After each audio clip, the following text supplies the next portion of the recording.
오늘은 로마서 11장 33절부터 우리 말씀을 나누겠습니다. 33절 우리 다 같이 읽으십시다. 깊도다 하나님의 지혜와 지식의 부요함이여 그의 판단은 측량치 못할 것이며 그의 길은 찾지 못할 것이로다. 하나님의 지혜와 지식의 부요함을 우리가 측량할 수 있습니까? 우리가 하늘의 높이도 측량하지 못하는데 하늘을 지으시고 땅과 바다와 세계와 그 가운데 모든 것을 지으신 하나님의 지혜와 지식의 부유함을 어떻게 우리가 측량할 수 있겠습니까? 지혜라는 것은 문제를 해결하는 능력을 말하는 것입니다. 지혜가 있는 사람은 어려운 문제를 당해도 쉽게 그것을 풀어갑니다. 지식은 사물에 대한 정보를 말하는 것입니다. 꽃은 어떻게 피느냐? 지식입니다. 얼음이 어떻게 어느냐? 원리를 알아내는 것, 지식입니다. 경제가 어떻게 돌아가느냐? 경제적인 지식입니다. 지식은 사물의 원리와 정보를 알아내는 것이 지식인데, 이 지식은 우리가 학교에서 공부를 해서 얻을 수 있습니다. 초등학교, 중학교, 고등학교, 대학교, 대학원, 연구실 이런 것을 통해서 우리가 많은 새로운 지식을 배우기도 하고 또 새로운 것을 발견해서 지식의 세계로 들어가기도 하는 것입니다. 그러나 지혜는 그렇지 않습니다. 아무리 지식이 많아도 지혜가 없는 사람은 그 지식을 쓰지 못해요. 지식은 연장이면 지혜는 연장을 서는 능력입니다. 아무리 좋은 목공 기계가 있다 하죠. 대패와 끌과 망치와 톱과 온갖 것 다 있어도 물건을 만들 수 있는 지혜가 없는 사람이면 그 목공 기계를 다 두고도 아무것도 못 만듭니다. 그러나 손재주가 있는 사람은, 재주가 있는 사람은 그런 기구가 많지 않아도 멋있는 물건을 만들어내는 것입니다. 지식도 대단히 중요합니다. 무식하면 아무것도 모르잖아요. 그러나 지혜가 더 중요한 것은, 지혜는 지식을 사용해서 문제를 해결하고 창조해 나가는 것을 말하기 때문인 것입니다. 그렇기 때문에 무엇보다도 지혜를 구하라고 성경은 말하고 있는데, 지혜는 태어날 때부터 첫째로 타고납니다. 여러분, 다 같은 자식 낳아도 지혜 있는 자식이 있고 멍청한 자식이 있어요. 지혜 있는 자식은 부모의 뜻을 잘 알아가지고서 착착착 처신을 잘하는데, 멍청한 놈은 언제나 잘못해가 매나 맞고 멍청한 짓만 자꾸 합니다. 다 같은 부모의 설화에서 자라나지만은 지혜 있는 자식과 지혜 없는 자식이 있어요. 민족들도 그래요. 이 지구에 다 흩어 살지만은 지혜 없는 민족에 있고 지혜가 많은 민족이 있어요. 지혜가 많은 사람은 지혜 없는 민족을 지배하고 다스려요. 지혜 있는 사람을 구한다는 것 얼마나 여러분 중요합니까? 그런데 그럼 너는 지혜 없이 태어났는데 어떻게 하냐? 지혜가 없이 태어났으면 지혜를 빌릴 줄 알아야 돼요. 내가 지혜가 없으면 남에게 지혜를 빌려야 될 거예요. 우리 예수 믿는 사람은 하나님께 지혜를 빌릴 수가 있습니다. 성경은 뭐라고 말합니까? 야고보서에 누구든지 지혜가 부족하거든 꾸짖지 아니하시고 후히 주시는 하나님께 구하라, 그리하면 주시리라. 자기가 지혜가 없으면 하나님께 기도하고 말씀을 읽어서 지혜를 빌려와야죠. 타산지책이라고, 우리 산에 돌이 없으면 나무 산에 돌이라도 갖다 놓아야지. 돌 없다 하지 말고 남은 돌 갖다 내. 우리가 지혜가 부족하면 하나님 앞에 나가서 기도하고 성령님으로 말미암아 지혜를 얻고, 하나님 말씀은 하나님의 지혜요 하나님의 지식입니다. 하나님을 아는 것은 지혜의 근본이요 하나님 아는 것이 지식의 근본이니까 하나님 말씀을 통해서 지혜를 얻어야 돼요. 성경은 하나님의 무궁무진한 지혜가 들어있습니다.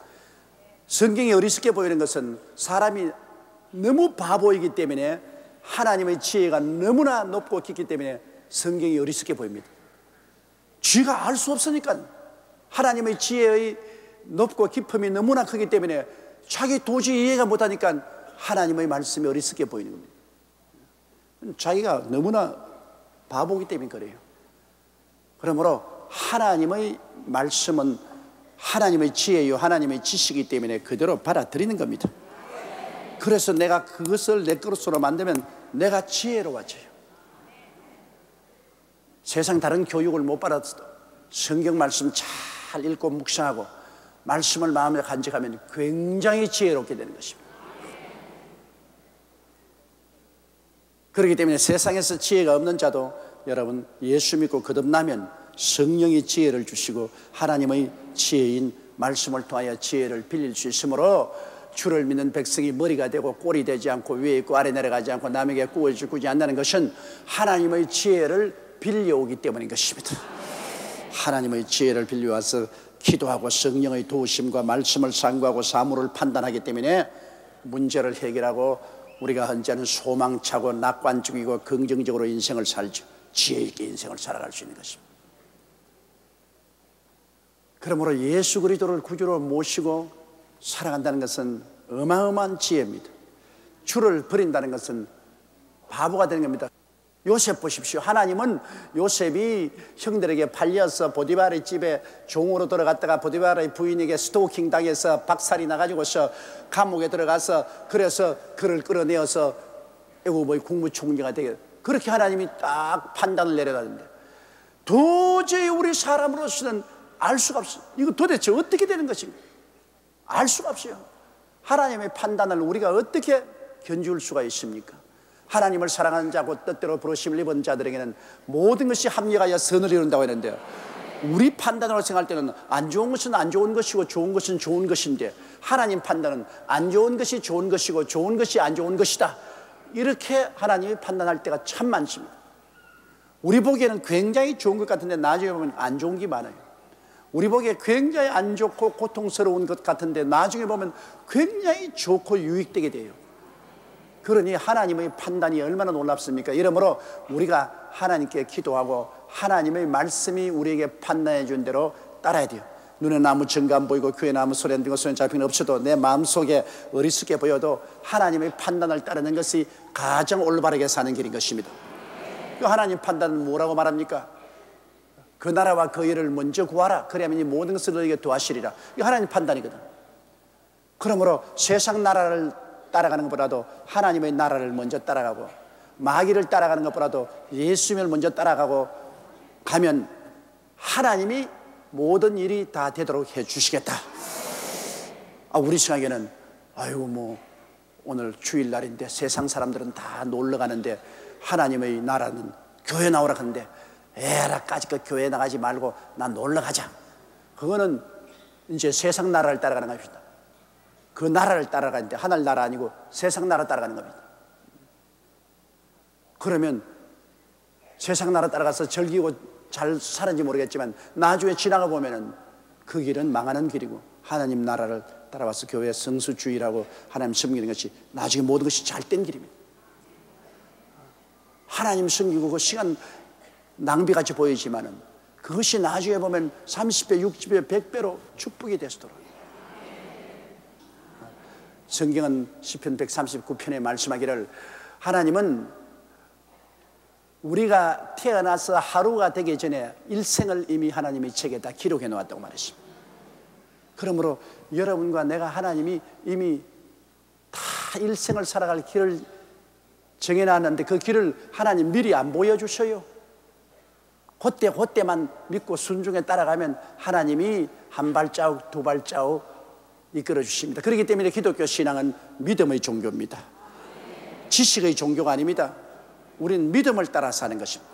나의 의인은 믿음으로 말미암아 살리라. 뒤로 물러가면 내 마음이 저를 기뻐하지 아니하라고 말했습니다. 오늘날 그렇기 때문에 우리는 매사에 하나님 앞에 믿습니다로 맡기고 그저 하나님 쳐다보고 따라가는 거예요. 미리부터 길 알려고 작정하지 마십시오. 누가 하나님의 길을 알 수 있겠습니까? 34절요. 누가 주의 마음을 알았느냐? 누가 그의 모사가 되었느냐? 주님의 마음은 주님께서 우리에게 계시해 주어야 알지 모르지요. 여러분, 우리 유행가에 이런 말이지만 내 마음 나도 몰라. 자기 마음도 자기가 모르는데 주님의 마음을 우리가 어떻게 추측할 수 있습니까? 성경은 주님의 마음을 우리에게 보여주고 있습니다. 창세기부터 계시록까지의 말씀은 우리에게 나타난 주의 마음입니다. 이미 주님께서 내 마음이 이렇다고 보여준 주의 마음이고, 그 건너편 성경에 기록되지 않은 주님의 마음은 우리가 알 수 없어요. 하나님께서 성령으로 우리에게 가르쳐 주시기 전에는 우리가 알 수 없죠. 그렇기 때문에 주의 마음을 우리가 미리 알 수 있으면 우리가 주님보다 낫지요. 우리 자기 마음도 참 어떻게 돌아갈지 몰라요. 제가 이 세상을 우리 어머니 뱃속에서 1년, 그 다음에 세상에 태어나서 65년을 살았는데, 그런데도 불구하고 우리 어머니 마음도 나는 몰라요. 그럼 내가 낳은 내 자식들의 마음을 아느냐? 자식들 마음도 잘 몰라요. 그런데 하나님의 마음을 우리가 어떻게 알아요? 하나님의 마음, 계시된 마음을 알려면 성경을 열심히 공부해야 되는 것입니다. 성경에 하나님이 당신의 마음을 계시해 놓았기 때문에 하나님 마음을 알고 하나님의 마음을 따라서 기도하면 응답도 받고 그 길로 가면 복을 받지 않습니까? 누가 그의 모사가 되었느냐? 모사라는 것은 카운셀러를 말하는 것입니다. 이렇게 하라 저렇게 하라 카운셀링이 있는데, 어디 감히 사람이 하나님 보고 이렇게 하라 저렇게 하라 카운셀링 합니까? 여러분, 어린아이가 와가지고서 부모 보고 아버지 어머니 이렇게 했어요 저렇게 하세요, 그거와 한 가지입니다. 부모가 어린아이에게 카운셀링을 받겠습니까? 안 받지요. 카운셀링을 받는 것은 자기보다 월등히 경험도 많고 지혜와 지식이 많은 사람에게서 카운셀링을 받는데요. 우리가 어떻게 감히 하나님을 카운셀링 합니까? 말도 안 되는 소리죠. 35절에요. 누가 주께 먼저 드려서 갚으심을 받겠느냐? 하나님은 이 세상을 이처럼 사랑하사 모든 것을 우리에게 먼저 주셨죠. 하나님께서는 아담과 하와를 짓기 전에 천지와 만물을 먼저 다 지었죠. 다 이루어 놓고 난 다음 아담 하와를 짓고 에덴 동산도 지어서 아담에게 주었죠. 하나님 먼저 지으셨죠. 만물을 하나님 먼저 주시죠. 우리가 하나님께 드린 것 하나도 없지 않습니까? 하나님은 모든 것을 미리 예비하신 하나님. 아브라함을 위해서 가나안 땅을 예비하셨죠. 이스라엘 12지파를 위해서 애굽의 고센 땅을 요셉을 보내서 미리 예비해 놓았죠. 모세를 통해서 이스라엘 백성들을 이끌어 나갈 때 가나안 7족을 멸하고 적과 꿀이한 땅을 예비해 놓았죠. 하나님은 우리의 구원을 위해서 예수 그리스도를 미리 예비해서 보내주셨죠. 또 우리를 위해서 이미 하늘나라에 천국에 있을 곳을 예비해 놓았죠. 하나님 미리 다 예비해 놓았죠. 우리가 뭐 하나님께 11조 드린다, 헌물 드린다, 웃기는 소리 하네요. 이미 하나님이 주신 것 중에 우리가 드리는 것이지, 미리 우리가 뭘 가지고 하나님께 드려서 받는다는 것은 말도 안 되는 소리입니다. 우리가 뭘 드려요? 우리가 11조 드리는 것은 하나님이 물질이 필요해서 우리 보고 달라는 것이 아니라 우리 마음을 달라는 겁니다. 마음을 달라. 어린아이도 여러분, 부모가 미리 눈깔 사탕 줘놓고 난 다음에 야, 눈깔 사탕 하나 줘. 그러면 엥, 저기 눈깔 사탕 부모에게 받았는데 지 것도 아닌데 눈깔 사탕 받아놓고 난 다음에 야, 그 눈깔 사탕 하나 줘. 그러면 엥. 그런데 다른 애는, 착한 애는 야, 눈깔 사탕 하나 줘. 엄마 먹어. 결국은 엄마 건데 지가 받아서 주는 거지 자기 건 아니잖아요. 애들도 보면은 욕심꾸러기가 있어. 받으면 지 건 줄 알고 그냥 막 때를 쓰는 애도 있지만은 받고도 달락하면 내놓고 나면, 하나님이 11조는 줘놓고 난 다음에 달라는 겁니다. 다 우리에게 하나님이 축복을 주시놓고 난 다음에 너 마음이 어떤지 한번 보자. 야, 내 너에게 주었는데 11조 좀 내놔. 이건 내 건데. 그래, 알았다. 너는 별 볼 일 없다. 삭수가 노랗다. 다음에 주는가 봐라. 야, 내 준 것 그것 좀 내놔라. 아유, 하나님 11조뿐만 아닙니다. 필요하면 다 가져갔어요. 몸도 다 가시고. 야, 너 착하구나. 오냐? 다음에 너 필요한 것은 내가 다 주마. 다 주마. 마음을 보기 위해서 하나님 하시는 것이지 물질을 보고서 하는. 내가 내는 물질, 여러분 하나님 앞에 콩나물 대가리나 되겠어요? 마음을 보기 위한 것입니다. 하나님이 원하시는 제사는 우리의 마음인 것입니다. 그러므로 누가 주께 먼저 드려서 갚으심을 받겠느냐? 먼저 드릴 사람 없어요. 먼저 주님께로 받고 받은 것 가지고서 우리 주님 사랑하는 표시를 보여드리는 것입니다. 그래서 먼저 받고 하나님께 사랑의 표시를 드림으로 하나님이 기뻐하시고 우리에게 주신 것이지, 뭐 우리가 먼저 가지고 있는 것, 하나님도 안 주신 것 우리가 가지고서 하나님께 여기다 잡수십시오, 그리고 대가로 나 복 주시오, 그런 일은 있을 수가 없습니다. 사람들이 큰 오해는 이 인생을 자기 것이라고 생각합니다. 여러분, 자기의 몸도 자기의 과거도 현재도 미래도 생명도 자기 것이라고 생각하는데 그게 잘못입니다. 우리 것 하나도 없어요. 우리 전부 하나님께로부터 받은 것입니다. 우리 목숨을 우리가 만들었습니까? 부정모혈로 태어났죠. 하나님께서 어머니 아버지 통해서 태어나게 했죠. 우리가 먹은 모든 양식이 다 하나님이 태양과 물과 공기를 통해서 만들어 놓은 양식 우리가 먹었잖아요. 우리 스스로가 만드는 것 무엇입니까? 어떤 과학자가 이제는 무시무시하게 과학이 발달돼 가지고서 유전자 조작을 통하여 우리도 사람을 만들 수 있습니다. 그래서 이 과학자가 하나님께 나갔어요. 하나님도 인생을 만드셨지만은 우리도 이제는 유전자를 통해서 인생을 만들 수 있습니다. 사람을 만들 수 있습니다. 그러므로 하나님과 우리는 동등입니다. 그러니까 하나님께서 그래, 그럼 한번 만들어 보자. 나는 아담을 만들었으니 너도 아담을 한번 만들어 보라. 하나님, 그럼 내 아담 만들겠는데 흙을 좀 주십시오. 야, 흙도 네가 만들어야지 왜 내보고 달라고 하노? 네가 사람을 만들면 흙도 네가 만들어서 흙으로 사람 만들어야지 내 흙을 가지고 네가 사람 만들려고 하면 되냐? 그랬다는 비유가 있습니다. 여러분, 우리 사람이 가지고 있는 공기와 물과 태양과 모든 것 다 하나님이 이미 가지고 있는 것, 유전자 뭐 어쩌고 해서 그거 전부 하나님이 이미 만들어 놓은 것도 우리가 들여다보고서 그거 조작하는 것이지, 우리 스스로가 없는 것에서 있는 것은 하나도 못 만듭니다. 이 세상에 인간이 없는 것을 돼서 있는 것을 만드는 일은 없어요. 이미 하나님이 만들어 놓은 것 우리가 조작해 보는 것이지. 그렇기 때문에 그런 것 가지고서 큰 소리 하면 아주 큰일 납니다. 누가 주께 먼저 드려 갚으심을 받기는요? 없습니다. 하나님이 다 먼저 주신 것, 그것을 가지고서 우리가 하나님께 우리의 마음을 드려서 복을 받죠. 36절요. 이는 만물이 주께서 나오고 주로 말미암고 주에게로 돌아감이라. 영광이 그에게 세세 있으리로다. 아멘. 자, 할렐루야. 이는 만물이 주께서 나오고, 제가 늘 여러분께 회개 기도 시킬 때 하는 말이지 않습니까? 어디에서 와서 왜 살며 어디로 가는가?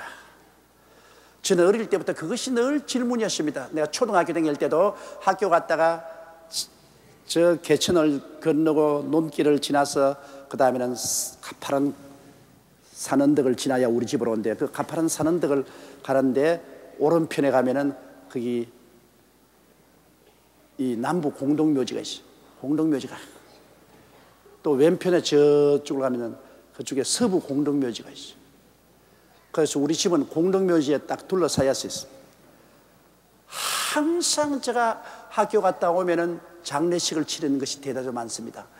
거기 보면 장례 행렬이 지나갑니다. 의화응, 의화옹, 의화남차, 의화옹. 이제 가면 언제 오나 의하옹 의하옹. 그리고 또 내가 가다가 가만 보면 화장을 하는데 관을 해놓고 나무를 해놓고 불을 붙이는데 어느 집 외아들이 죽었는데 그 어머니가 흰 소복을 하고 울면서 고함을 치는 것. 얘야 너희 집에 불 났다 빨리 나오라. 너희 집에 불 났다 빨리 나오라. 난 넋이 빠져서 쳐다봤습니다. 죽었는데도 또 그것도 집인가? 너희 집에 불 났다 빨리 나오라. 나와서 어디 가나? 그러고는 봄날 따뜻한 날에 나와 보면은 소복을 입은 젊은 과부가 공동묘지에 와서 하루 종일 우는 거예요. 너무나 슬픈 목소리를 내면서 우는데 내 어릴 때 생각해, 정말 죽은 사람이 저렇게 그리워서 우는가, 자기 신세 한탄을 하고 우는가, 그런 생각. 그래서 저는 저희 어릴 때 삶이 늘 이런 극한적인 상황에 처한 것과 부딪혀 살았습니다. 장례가 오고 화장을 하고 죽은 새로운 모지를 쓰고 그 다음에 와서 늘 울고 그런 것만 늘 보았기 때문에 늘 내 마음속에 사람은 어디서 와서 왜 살며 어디로 가는가, 그것이 마음의 큰 퀘션이었습니다. 다른 어떤 질문보다도 현실에 매일매일 죽음과 부딪혀 있는 현실을 보니까, 그래서 결국 그 환경이 나로 하여금 목사 되게 하나님 만들어 놓았었어요. 근본적인 질문을 찾고 하게 됩니다. 근원적인 질문, 어디서 와서 왜 살며 어디로 가는가. 그래서 뭐 소설책도 읽어보고 철학책도 읽어보고 종교서적도 읽어봐도 대답이 없어요. 그러나 예수 그리스도를 만나고 난 다음 이 문제가 명쾌하게 해결되어 버리고 마는 것입니다. 어디서 왔느냐? 하나님께로부터 왔다. 하나님이 아담 하와를 지으시고 나는 그 후손에서 와서 죄인인데, 그러면 왜 사느냐? 이 땅에 사는 동안에 예수 그리스도를 믿어 죄 사함을 받고 구원을 받아 다시 하나님과 올바른 관계 속에 들어가는, 이것이 가장 근본적인 목적이지, 무엇을 먹을까, 무엇을 입을까, 무엇을 마실까, 어떻게 살까, 이거는 부차적인 문제. 우리가 이 세상에 사는 근본적인 목적은 예수를 믿고 구원받아서 하나님과의 정상적인 교제 관계에 들어간다. 어디로 가는가? 우리는 아버지의 예비한 아버지 집으로 가는 것이다. 예수를 믿고 난 다음엔 명쾌하게 이것이 알려졌어요. 그러므로 여러분, 그 다음 방황하지 않고 길을 찾았죠. 예수님이 내가 길이요 진리요 생명인데, 예수님하니까 예수님이 바로 내가 이 문을 해결하는 길이요, 예수님이 참 혼돈이 아니고 진리요, 예수님이 생명. 오늘날 사람들이 이 세상에서 복잡하게 사는데요, 뭐 정치다, 경제다, 교육이다, 문화다, 과학이다, 뭐 사업이다, 복잡하게 사는데, 그게 다 여러분 복잡히 살다가 100년 안에 다 사라져버려요. 일절 조용해져 버리면 다 죽어요. 사람들이 근본적인 질문을 해야 됩니다. 근본적인 질문. 어디서 와서 왜 살며 어디로 가는가? 이 질문을 하게 되면 벌써 그 사람은 무신론자가 아닙니다. 그 사람은 유실론자가 되는 것입니다. 이 질문을 하면 그 사람 벌써 무식한 사람이 아닙니다. 굉장히 지식 있는 사람입니다. 농장에서 애쓰고 힘쓰고 일하다가 허리를 툭툭, 해마다 봄이면 밭 깔고 거름 주고, 여름에 김 메고 벌레 잡고, 가을에 추수해서 먹고, 또 봄이면 또 반복하고, 이 인생이 뭔가, 이래서 늙어서 할아버지도 가고 아버지도 가고 나도 가리라. 뭔가 어디서 와서 왜 살며 어디로 가는가? 벌써 그 사람은 인생의 깊은 철학적인 질문을 하는 것입니다. 무식한 사람 아닙니다. 이 질문을 하는 사람이 구원을 받습니다. 여러분, 길을 찾는 사람에게 길을 가르쳐주면 그 길로 들어오지, 아예 길을 찾지 않고 길에 대한 관심이 없는 사람은 이것이 길이라고 해도 못 본 채 하는 것입니다. 여러분은 다 오늘 구원받은 것은 여러분이 그것이 노출되었든 노출 안 되었든 간에 마음속에 알든 모르든 그 질문이 있었습니다. 어디서 와서 왜 살며 어디로 가는가? 인생은 어디로 가는가? 그 질문을 하고 있는데 예수 그리스도가 대답으로 탁 오니까 탁 깨달아지고 마음에 안심을 하는 것입니다. 여기를 보십시오. 만물이 주께서 나오고, 사람뿐 아닙니다. 모든 만물이 하나님이 창조하심으로 나왔습니다. 그리고 또 주로 말미암 주님이 다 경영한다는 것입니다. 말미암다는 것은 하나님이 다 지어놓고 난 다음에 내동댕이 치면 어떻게 합니까? 하나님이 지어놓고 난 다음에 우주를, 만물을 다 돌아가도록 경영하는 겁니다. 다 주님이 그 전능한 능력으로 경영하시고, 그 다음에는 마지막 주께로 돌아간다. 마지막 주님이 심판하십니다. 경영을 하시고 마지막에 이제 주님께서 새 하늘과 새 땅과 새 예루살렘으로 역사를 새롭게 합니다. 낡은 세계를 주님께서 종결지으시고 하나님의 백성, 구원받은 백성과 더불어 새로운 세계를 창조할 때, 그때는 낡은 세계에 대한 심판을 베풉니다. 하늘이 큰 소리로 떠나가고 땅이 열렬한 불에 녹아져 버립니다. 하나님이 지으신 새 하늘과 새 땅을 창조하시고, 그리고 낡은 세계에 붙어있는 사람들은 다 종국적으로 마귀와 그 사자들과 하나님을 불신하고 불순종한 사람들은 결국에는 우주의 쓰레기인 불과 영으로 타는 게헤나, 우주의 쓰레기통으로 다 집어던져버립니다. 세세무궁토록 불타며 그곳에서 고난을 당하게 되는 것입니다. 그렇기 때문에 여러분, 모든 우주 만물의 근본이 하나님께 있고, 현재 유지하는 것도 하나님 능력으로, 그 다음 종국적으로 돌아가는 것도 하나님께 있으니, 우리가 할 일은 우리 하나님 모시고 세세무궁토록 하나님께 영광을 돌리며 하나님을 찬미하고 하나님의 품 속에서 사는 것입니다. 여러분, 하나님의 품 속에서 살아요. 우리가 이 세상에서 하나님의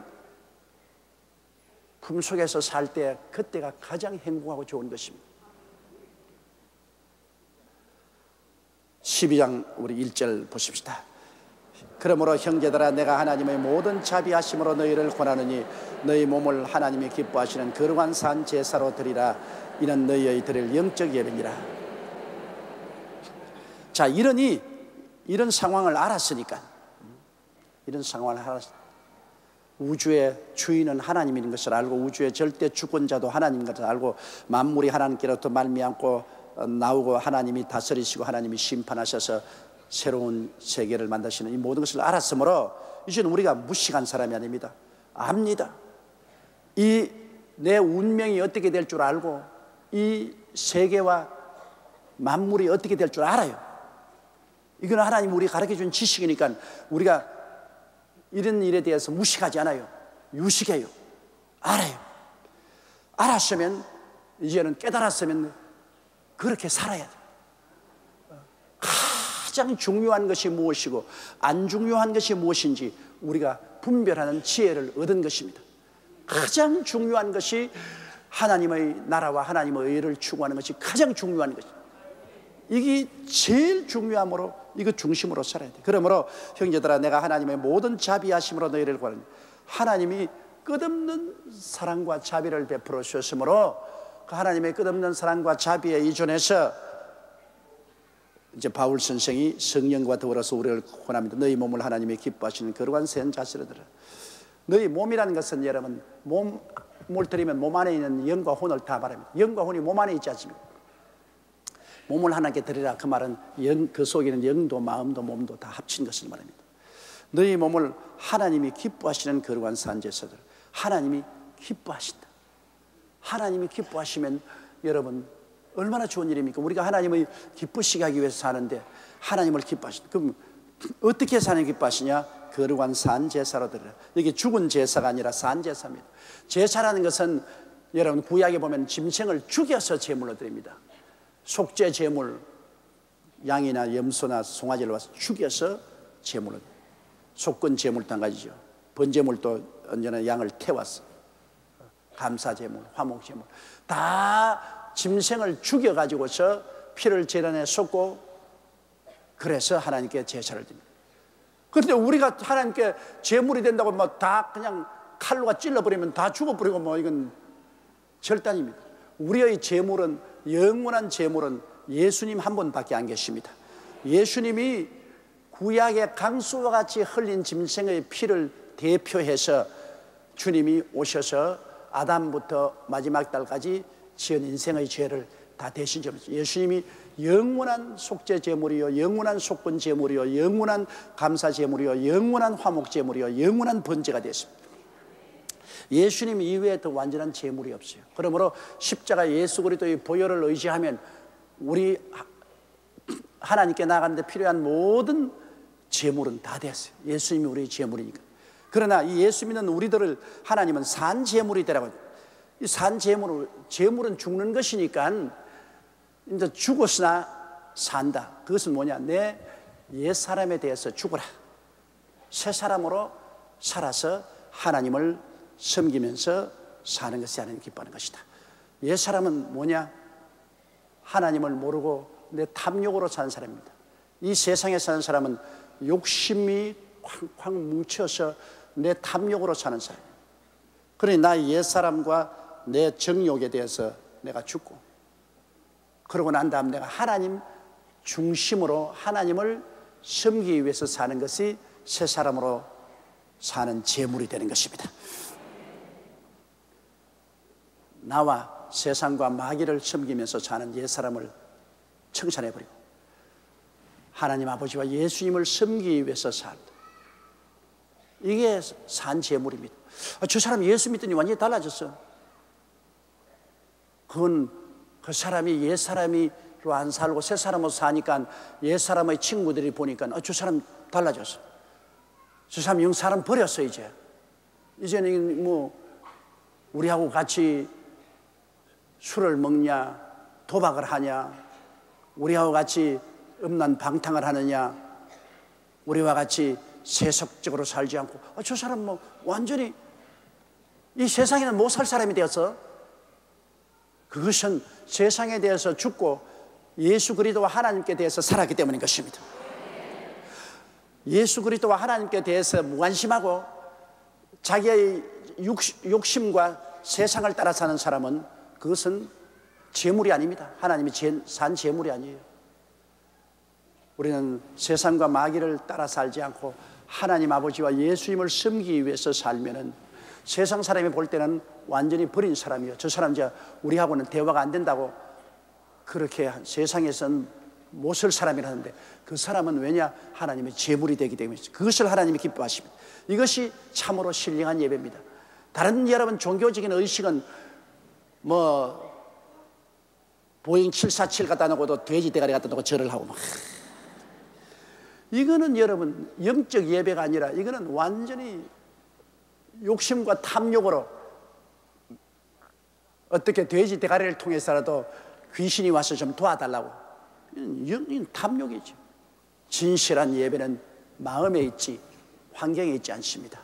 마음이 하나님 아버지와 예수님 섬기기 위해서 산다는 그 마음 중심이 그렇게 돼 있어야 이 사람은 산 제물이고 모든 삶 전체가 신령한 예배가 되는 것입니다.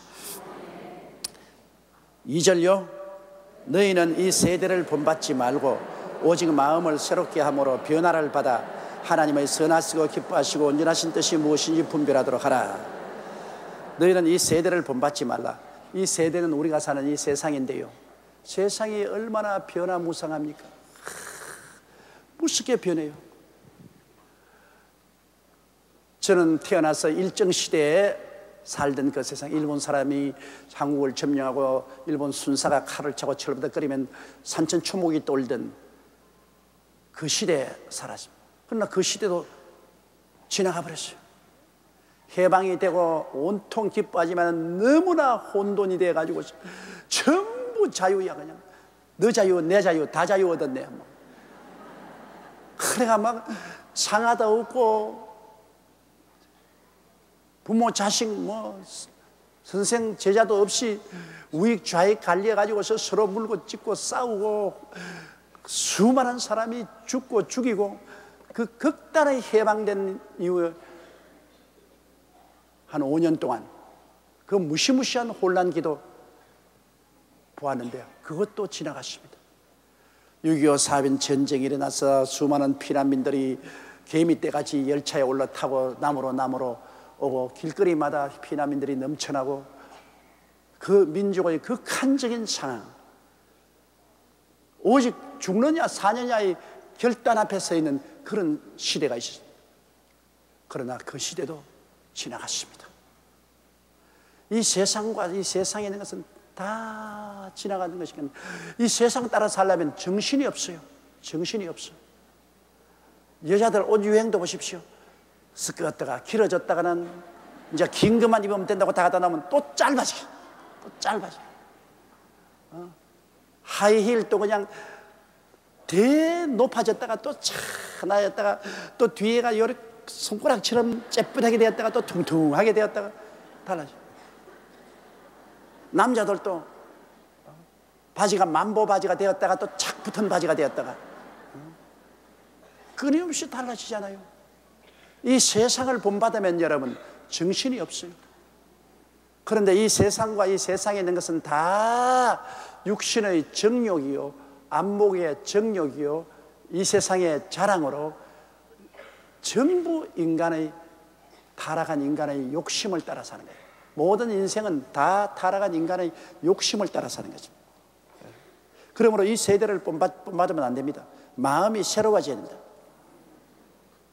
마음이 어떻게 새로워집니까? 내 마음 나도 모르는데 어떻게 새로워져요? 정말 마음만은 이해할 수가 없습니다. 어떤 데는 집에 들어오면 마음이 아주 기분이 좋았다가 어떤 데 들어오면 마음이 우울하고, 어떠한 사람은 어떤 때는 내가 만난 사람이 기분이 좋았다가 어떤 때 보면 또 미워지고, 이게 마음 변화 모습입니다. 마음이 어떻게 됩니까? 오직 마음이 새로워지는 것은 우리 마음이 예수 그리스도 안에 들어가야 변화를 받고 새로워지는 것입니다. 고린도후서 7장 15절처럼 누구든지 그리스도 안에 있으면 5장 17절입니까? 새로운 피조물이라 이전 것은 지나갔으니 보라 새 것이 되었다. 그리스도 안에 들어가야 마음이 새로워지지요. 그리스도 밖에서는 마음이 새로워질 이유가 없어요. 소도 언덕이 있어야 문지른다 하는데 마음이 달라질 이유가 없지 않아요. 우리는 예수 그리스도를 믿고 나니까 그리스도의 보배로운 피로 말미암아 마음이 달라질 이유를 얻었습니다. 그 보혈로 말미암아 용서받고 의롭다함을 얻었으니 이젠 죄를 이길 수 있는 마음이 용기가 생기잖아요. 그렇죠? 보혈로 나는 죄를 이기고 이제는 의롭게 살죠. 또 예수 그리스도의 보혈을 의지하니까 마귀와 세상을 보고 물러가라고 할 수 있어요. 내 마음이 이제는 의지할 때가 있으니까 사탄과 세상을 물리치고, 내가 병들어도 내 마음이 이제는 믿음으로 치료하면 받은 것을 알기 때문에 이 불법적인 질병은 물러가라. 그렇게 할 수 있는 마음의 바탕이 있어요.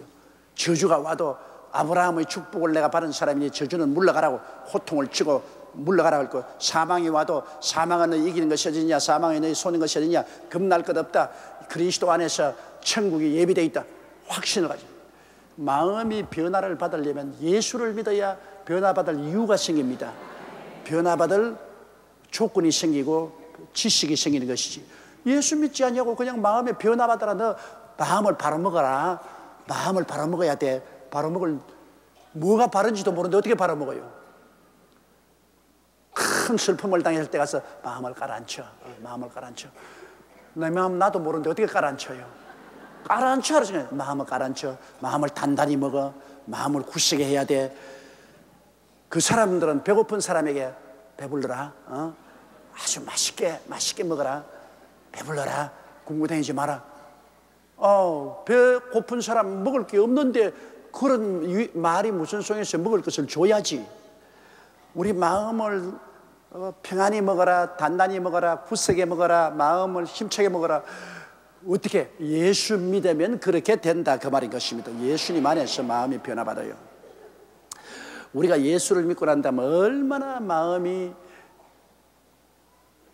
평안해지고 안정해지고 마음이 차분해지고 갈 길이 환하게 되지 않았습니까? 우리 마음은 그리스도 예수로 말미암아 잡혀지는 것입니다. 마음을 예수 아니면 잡을 수 없어요. 너희는 이 세대를 본받지 말고 오직 마음을 새롭게 하는 것은, 이 마음을 잡고 난 다음 마음을 매일 새롭게 해야 돼요. 그 새롭게 하는 것이 하나님 말씀과 기도로 새로워지는 것입니다. 말씀을 자꾸 읽으면 깨달아지고.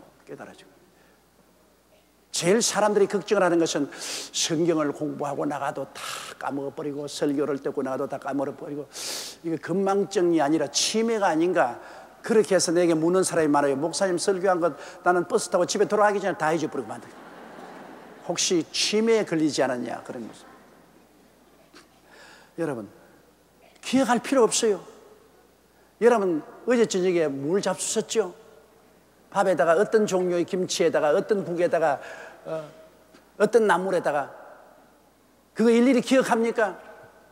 기억할 필요 없어요. 그저 먹고 싶은 대로 먹고 뱃속에 들어가면 뱃속에서 알아서 처리해 주는 겁니다. 양분될 것은 양분되고 똥될 것은 똥되고 뱃속에서 다 알아 처리합니다. 그 일일이 다 기억하면 골치 아프죠. 한 달 전에 먹은 것까지 어떻게 내가 기억을 합니까? 그와 같이 하나님 말씀도 영적인 양식으로 먹는 것입니다, 여러분. 그냥 주일날 먹고 수요일날 먹고 가르친 거 자꾸 받아 먹어요. 먹고 나면 내 영혼의 뱃속에 들어가서 뭘 먹은지 몰라도 그게 다 양분이 되는 겁니다. 그게 믿음, 소망, 사랑이 되고 의와 평강과 희락이 되고 교회 왔다 갔다 하고 들은 거 다 잊어버린데도 그것이 다 양식이 돼요. 그리고 또 말씀을 들으면 말씀과 성령이 우리를 씻어주시는 것입니다. 샤워. 세상에 죄 짓고 뭐 세상에 염려, 근심, 불안, 초조, 절망을 다 가지고 왔는데 말씀을 듣는 동안에 그 말씀과 성령이 나를 상쾌하게 하면 내가 샤워 싹 씻어내요. 말씀을 듣고 있는 동안에 그냥 귀신들도 다 씻겨 나가버리고 말씀의 홍수 앞에서 그냥 모든 염려, 근심, 불안 씻겨나고 교회 예배 드리고 나면 마음이 상쾌하거든. 그러나 나와가지고 당신 오늘 무슨 말씀 들었어? 몰라요. 다 까먹었어요. 여러분 샤워할 때 물이 싹 쌓이는데 그 H2O 수소 분자 두에다가 수소 원자 둘에다가 산소 원자 하나인데 그 양이 얼마나 내게 퍼부어졌으며 그 온도가 몇 도며 그거 다 기억합니까? 안 하죠. 이게 뭐 H2O인지 아닌지 그것도 모르고 잠깐 물은 뭐냐? 물은 물이로다.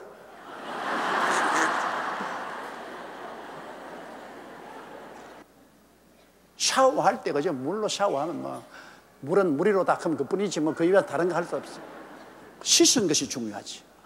하나님 말씀이 뭐 서론이 어떻더라, 본론이 멧돼지로였더라, 결론이 어떻더라, 목사님이 뭘들 강조하더라, 그거 다 잊어버려도 괜찮아요. 뭐였냐? 교회 갔다 왔습니다. 말씀 듣고 왔다. 뭐 들어왔나 몰라요. 그럼 뭐로 갔노? 그래도 갔다 오면 마음이 편안하고 상쾌하고 좋아요. 그렇다고요. 그게 예배 보는 거라고. 그게 하나님이십니다. 그러니까 말씀을 받아 먹고 말씀으로 목욕하고 가는 거예요. 그 다음에 양분이 되는 것은 내가 몰라요. 내 속에 들어와서 성령이 양분이 되게 만들어 주시고 하나님 말씀과 성령이 나도 모르게 다 씻어 주시고 그래서 교회에 자꾸 왔다 갔다 해야 되는 것입니다. 자꾸 출석해서 말씀은 들어야 영양분이 오고 자꾸 교회 출석해야 씻어지는 것입니다. 정결하게 되는 것입니다. 그래서 마음이 새로워지는 겁니다. 마음이 새로워지는 것은 예수 믿고 새로워진 바탕에다가 매일매일 새로워지는 것은 매일 말씀을 읽고 듣고 매일 기도함으로 마음이 새로워지죠. 그러면 변화받죠. 마음이 달라져야 사람이 변화를 받죠. 아무리 화장을 잘한다고 해서 변화받지도 아니하고 옷을 바꿔 입는다고 변화받지 않아요. 그것은 그 치장에 불과해요. 사람이 변화되는 것은 속이 변화돼야 돼요. 육신은 문제가 아닙니다. 속에 눈에 안 보이는 마음이 가장 큰 문제입니다. 그런데 마음이 여러분 새롭게 되어서 변화를 받으면 사람이 변화를 받아요. 교회 와야 마음이 변화받아요. 말씀 듣고 성령으로 변화받아요.